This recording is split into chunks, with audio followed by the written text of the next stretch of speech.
Bienvenue sur la chaîne et sur cette nouvelle vidéo dans laquelle je vais parler de l'un de mes comics préférés qui a pour titre Un deuil dans la famille. Il fut publié en 4 parties, la première dans Batman numéro 426 en décembre 1988 et la dernière dans Batman numéro 429 en janvier de l'année suivante. Elle met en scène Batman, le deuxième Robin du nom de Jason Todd, le Joker et Superman qui n'intervient qu'à la fin. Cette BD, qui marqua l'histoire de son éditeur DC Comics pour une raison que j'évoquerai plus tard, a pour scénariste Jim Starlin, qui au cours de sa carrière a également travaillé pour Marvel en créant notamment le personnage de Thanos. Les dessins de Un deuil dans la famille ont quant à eux été faits par Jim Aparo, que l'on connaît entre autres pour avoir travaillé sur certaines aventures de Aquaman. En plus de son aspect graphique, j'aime ce comics pour 2 raisons principales que je vais tenter d'expliquer au mieux. La première de ces raisons est son côté hautement réaliste. La deuxième raison est que Jason Todd, alias Robin, y trouve la mort, ainsi que la manière dont DC Comics a pris cette décision radicale. Afin de développer le premier point, à savoir le caractère très ancré dans le réel de Un deuil dans la famille, je vais devoir en spoiler l'histoire. Au début de celle-ci, on assiste à la fin d'une mission au cours de laquelle Batman et Robin démantèlent un gang. Lors de ce combat, qui oppose les 2 justiciers à 8 individus armés, Robin se montre imprudent, ce qui pousse Batman à démettre le jeune homme de ses fonctions. En colère contre son mentor, Jason part et marche dans Gotham jusqu'à arriver à l'endroit où il vivait avec ses parents, maintenant décédés, quand il était plus jeune. Il se trouve que cet endroit porte un nom bien connu des fans de Batman, puisqu'il s'agit de Crime Alley, la rue où furent assassinés des années plus tôt Thomas et Martha Wayne sous les yeux de leur fils. Et c'est aussi dans Crime Alley que Bruce Wayne, sous le costume de Batman, rencontra l'orphelin Jason Todd, lui offrit un toit ainsi que l'opportunité de succéder à Dick Grayson en tant que Robin. Petite précision, je passe rapidement sur ce point pour le moment, mais je rentrerai davantage dans les détails plus tard dans la vidéo. Une fois arrivé dans Crime Alley, donc, Jason se fait interpeller par une de ses anciennes voisines qui lui remet un carton dans lequel se trouvent de vieux papiers appartenant à la famille de Jason, et en fouillant dans ces papiers, il comprend que la femme qu'il pensait être sa mère ne l'était pas. L'espace de quelques cases, on le voit en train de mener une enquête, en se servant par exemple de l'ordinateur de la Batcave, enquête qui le mettra sur la piste de sa mère biologique. Je vous passe les détails, mais il a, à ce moment de l'histoire, les noms de 3 femmes sur sa liste, ainsi qu'une vague idée de l'endroit où chacune se trouve, et il espère que l'une d'entre elles est sa vraie mère. Il part donc en Israël afin de trouver la première. Batman, dans le même temps, découvre que le Joker s'est encore évadé de l'asile d'Arkham et qu'il détient un missile nucléaire qu'il projette de vendre à des terroristes libanais. L'homme chauve-souris se rend donc au Liban, pays divisé par la guerre civile puisque l'histoire se passe en 1988. Je m'arrête là-dessus un instant parce que c'est représentatif de ce que je vous disais plus tôt. Rapport au fait que Un deuil dans la famille est un comics ancré dans le réel. Vous vous rendrez compte en m'écoutant résumer la suite de l'histoire que bien qu'elle soit fictive, elle s'appuie sur des événements et un contexte qui ont bel et bien existé. En parallèle, un concours de circonstances mène alors Jason d'Israël au Liban, et c'est là-bas que lui et Bruce vont se retrouver par hasard.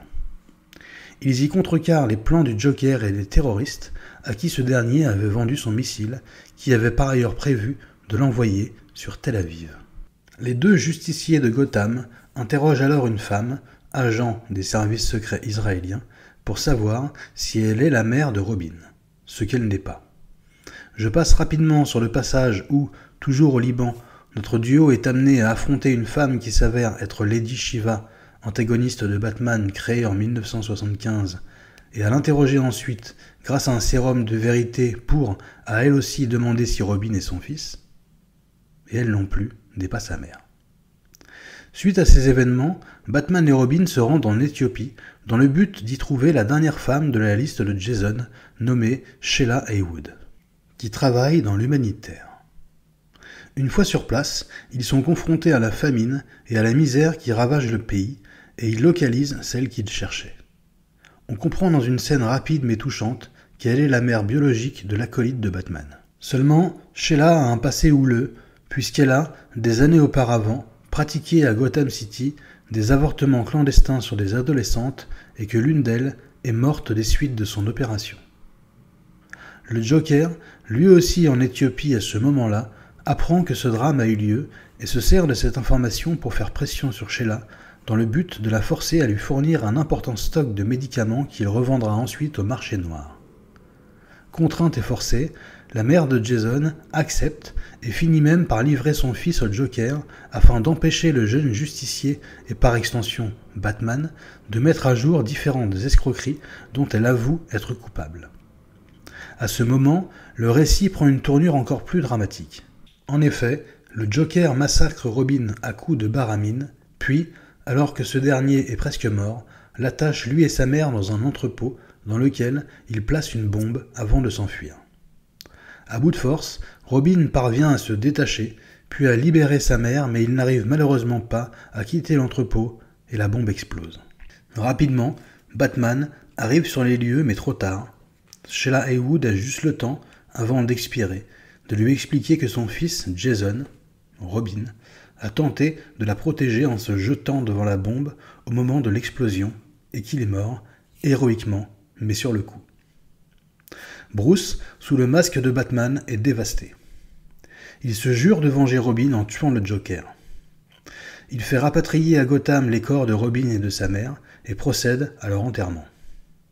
C'est alors qu'un nouveau protagoniste fait son apparition dans l'histoire en la personne de Superman, qui a accepté d'endosser le rôle de porte-parole du gouvernement américain dans le but de dissuader Batman de s'en prendre au Joker, car celui-ci est récemment devenu ambassadeur d'Iran et bénéficie donc de l'immunité diplomatique.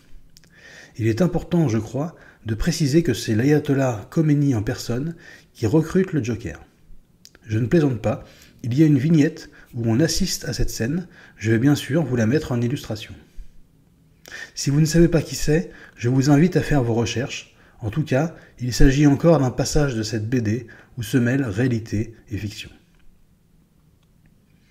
Dans les dernières planches, on voit le Joker qui vient faire un discours aux Nations Unies et en profite bien évidemment pour y commettre une tentative d'attentat. En effet, son idée d'assassiner tous les membres de l'ONU avec son gaz hilarant mortel échoue grâce à l'intervention de Superman.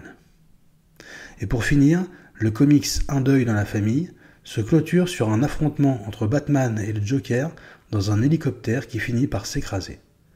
Batman saute de l'appareil avant qu'il n'explose, et le lecteur, à ce moment-là, peut interpréter ce qu'il veut au sujet du Joker. Est-il mort ou a-t-il lui aussi survécu? Ceci reste à la libre interprétation de chacun. Je vais maintenant aborder la seconde raison qui me fait aimer particulièrement ce comics, à savoir la manière dont l'éditeur DC Comics a pris la lourde décision d'y faire mourir Jason Todd, alias Robin. Il me faut, afin d'être clair, procéder à un petit point historique. En 1940, dans Detective Comics numéro 38, un jeune homme du nom de Dick Grayson se joint à Batman dans son combat contre le crime en enfilant un costume et en adoptant le nom de Robin. Durant 40 ans, à travers de nombreuses publications, il épaulera fidèlement l'homme chauve-souris, puis à la fin de cette période, il s'émancipa, changea de costume et devint le super-héros connu sous le nom de Nightwing. Batman, qui était donc redevenu un justicier solitaire, avait besoin, d'après DC Comics et les scénaristes qui nous contaient son histoire, d'un nouvel acolyte, un nouveau Robin. Je résumerai quelques années d'écriture en disant qu'il fut décidé, en 1986, que ce nouveau Robin, qui se nommait Jason Todd, serait un orphelin dont la mère était décédée d'une maladie et dont le père, qui était un criminel, avait été tué par son patron, Double Face. Suite à la mort de ses parents, le jeune Jason vécut quelque temps seul, dans un immeuble abandonné, puis rencontra Bruce Wayne, qui devint son tuteur légal et l'entraîna dans le but de faire de lui le nouveau Robin. Il s'agit selon moi d'une bonne origin story et d'un bon personnage. Malheureusement, beaucoup de lecteurs de l'époque ne portaient pas Jason Todd dans leur cœur. DC Comics en était conscient et prit alors une décision qui me semble extrêmement intéressante et audacieuse. En effet, dans le Batman numéro 427, paru en décembre 1988 et dans lequel était publiée la deuxième partie du comics qui nous intéresse aujourd'hui, se trouvait une page bien étrange que vous voyez actuellement. Y figuraient 2 numéros de téléphone gratuits que les lecteurs pouvaient appeler pour voter afin de décider du sort de Robin. Si on appelait le premier numéro, on votait pour sa survie, et si on appelait le deuxième, on votait pour sa mort. 5271 lecteurs ont voté de cette manière pour faire survivre Jason, et 5343 ont voté pour qu'il meure. Le résultat de ce vote fut donc très serré. Le destin de Robin était alors scellé. C'est comme ça qu'il fut décidé de le faire mourir dans l'histoire. Cette manière de demander l'avis du public divisa l'opinion. Effectivement, certaines voix s'élevèrent pour féliciter DC Comics, et d'autres reprochèrent à l'éditeur le côté malsain de cette pratique. Très peu de temps après, un 3e Robin, du nom de Tim Drake, fit son apparition dans les pages du Batman numéro 436, mais ceci est une autre histoire. Cette vidéo est maintenant terminée et je vous remercie de l'avoir regardée. Si elle vous a plu et si elle vous a appris quelque chose, libre à vous de vous abonner, liker, partager, commenter. Quant à moi, il ne me reste plus qu'à vous souhaiter une bonne journée ou une bonne soirée et à vous dire à la prochaine.